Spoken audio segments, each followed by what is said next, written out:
তো আমরা আজকে ক্লাস 9-এর লেখচিত্র মানে গ্রাফ লেখচিত্র বিষয় সম্পর্কে আমরা আলোচনা করব। আমাদের গ্রাফ আমরা এর আগে দেখেছি। আমরা গ্রাফ সম্পর্কে কিছু কিছু বিষয় জানবো। বিভিন্ন পদ্ধতি এখানে আছে। ছক কাগজের উপরে স্থাপন করতে হবে। এখানে বিভিন্ন থিওরিও দেওয়া আছে। এই সমস্ত থিওরিগুলো আমরা আজকে আলোচনা করব। তারপরে আস্তে আস্তে আমরা অঙ্কর দিকে চলে আসব। এই যে অঙ্কগুলো আছে, অঙ্কগুলো আমরা সলভ করব।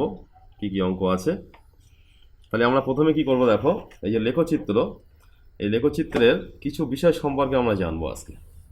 কি আছে দেখো, আমরা একটা লেখচিত্র অঙ্কন করছি। এখানে এখানে একটা লেখচিত্র আমরা অঙ্কন করে বিষয় সম্পর্কে আমি একটু আলোচনা করব আজকে। আমরা একটা লেখচিত্র অঙ্কন করলাম। এই যে মাঝখানে বিন্দুটাকে বলা হয় মূল বিন্দু। এর স্থানাঙ্ক কত? 0 0 0,0। এটাকে বলা হয় মূল বিন্দু। এখান থেকে ডান দিকে গেলে ধনাত্মক এক্স, বড় হাতের দেবে, এখানে তীর চিহ্ন দিতে হবে একটা, এখানে তীর চিহ্ন হবে।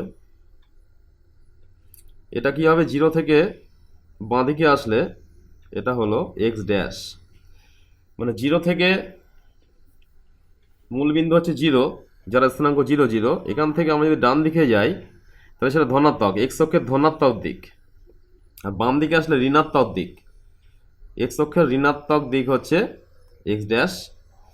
একইভাবে 0 থেকে যদি উপরের দিকে যাই আমরা, এটা হলো ওয়াই। 0 থেকে নিচের দিকে আসলে ওয়াই ড্যাশ, এটা হচ্ছে ঋণাত্মক মানে মাইনাস। 0 থেকে এদিকে গেলে এক্স এর প্লাস, 0 থেকে বাম দিকে আসলে এক্স এর মাইনাস, 0 থেকে উপর দিকে গেলে ওয়াই এর প্লাস, 0 থেকে নিচের দিকে আসলে ওয়াই এর মাইনাসটা আমরা এইভাবে করব। তাহলে এই যে পাথটা আছে এখানে 4টে অংশ, দেখো প্রথম, দ্বিতীয়, তৃতীয়, চতুর্থ, 4টে অংশ এখানে সৃষ্টি হয়েছে। তো এর নাম হলো, এই যে পাথটা আছে আমাদের, এই 4টে পাদের 4টে নাম আছে। তাহলে আমরা এটাকে নাম হলো প্রথম পাদ। এটা প্রথম পাদ। এটা কি বলবো? দ্বিতীয় পাদ। দ্বিতীয় পাদ। এটা কি বলবো? তৃতীয় পাদ।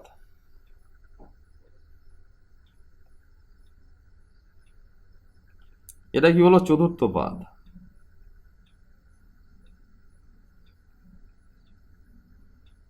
চতুর্থ পাদ।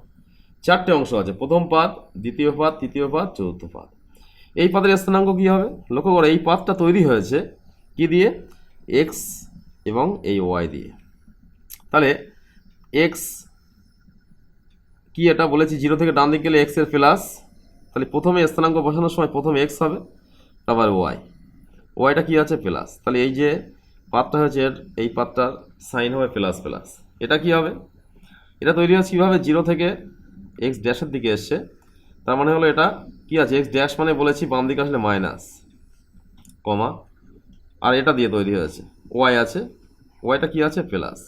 এটা তৈরি হয়েছে এই এক্স দিয়ে এবং এই ওয়াইটা দিয়ে। তাহলে এখানে 0 থেকে বাম দিকে আসলে এক্স ড্যাশ মানে মাইনাস, 0 থেকে নিচের দিকে আসলে ওয়াই ড্যাশ মানে মাইনাস। তাই এই পাত্রের নাম কি? Minus minus. এখানে কি হবে? এখানে হয়েছে 0 থেকে ডান দিকে একটা গেছে, 0 থেকে নিচের দিকে একটা এসছে। ডান দিকে যেটা গেছে বলেছি এক্সটা প্রথমে লিখবো, তাহলে কি আছে? প্লাস, কমা দিয়ে নিচের দিকে আসছে ওয়াই, ওয়াই ড্যাশ মানে মাইনাস। তাহলে এখানে 4টে আমরা অংশ পেয়েছি। এটা প্লাস প্লাস, এটা মাইনাস প্লাস, এটা মাইনাস মাইনাস, এটা প্লাস মাইনাস। 4টে পাদ আমরা পেয়েছি। আর এই যে অক্ষটা আছে, এই অক্ষটার নাম কি বলবো? এক্স অক্ষ। এটাকে বলবো ওয়াই অক্ষ। এই এক্স অক্ষটাকে আমরা এইভাবে লিখতে পারবো, এক্স ও এক্স ড্যাশ। এবং ওয়াই অক্ষটাকে কীভাবে লিখতে পারবো? Y 0 Y dash. একটা জিনিস লক্ষ্য করবে, এক্স ওয়াই কিন্তু সবসময় বড় হাতের হবে, মানে ক্যাপিটাল এক্স ওয়াই আমাদের ইউজ করতে হবে। তাহলে আবার বলছি, এটাকে ইংরাজিতে বললে কি বলবো? ফার্স্ট কোয়াড্রেন্ট, এটাকে সেকেন্ড কোয়াড্রেন্ট, এটা থার্ড কোয়াড্রেন্ট, এটা ফোর্থ কোয়াড্রেন্ট।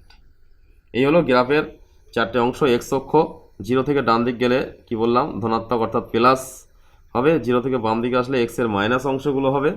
0 থেকে উপর দিকে গেলে ওয়াই এর প্লাস অংশ, 0 থেকে নিচের দিকে আসলে ওয়াই এর মাইনাস অংশ। এই আমরা মোটামুটি গ্রাফ সম্পর্কে আমরা জানলাম। এবার আমরা মূল অঙ্কে চলে যাব।